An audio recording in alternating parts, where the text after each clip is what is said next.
There's an old church that sits proudly at the top of the hill in the village I grew up in. It's surrounded by thick stone walls and has a pointed black metal gate at the entrance, which I seem to remember being locked more than it was open. As a kid, I wasn't sure if they were trying to keep people out or keep people in. And to be honest, I didn't know which would have been the better of the two.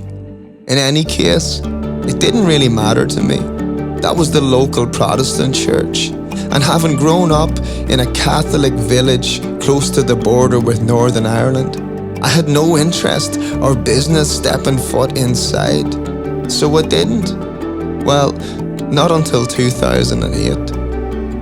The thing with that church, or the many churches I went to with my family as a kid, was that I always felt like an outsider. Like I didn't belong in those pews, kind of like a fraud. And at the core, I felt too dirty to be there.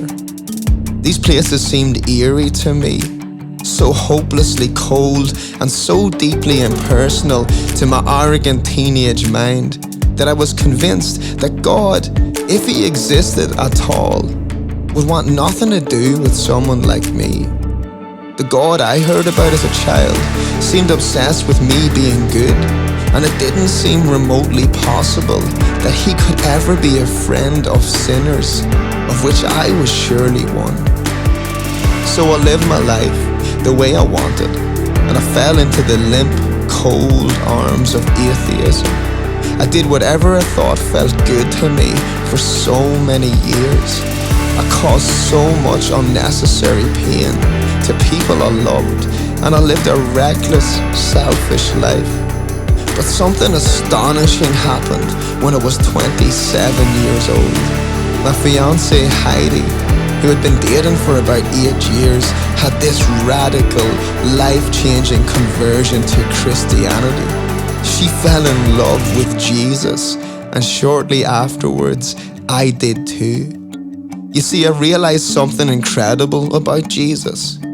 He spent his whole time on earth with the outsiders, with those on the margins, with the people society rejected, telling them that the kingdom of God was close and that there was a place for them, somewhere they could belong.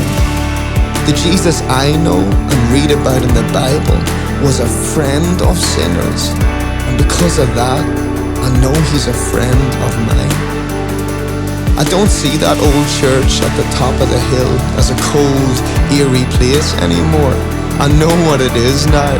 It's a lighthouse, guiding sinners home to where they truly belong. And by the way, Heidi, my wife, and I got married there on April 10th, 2008.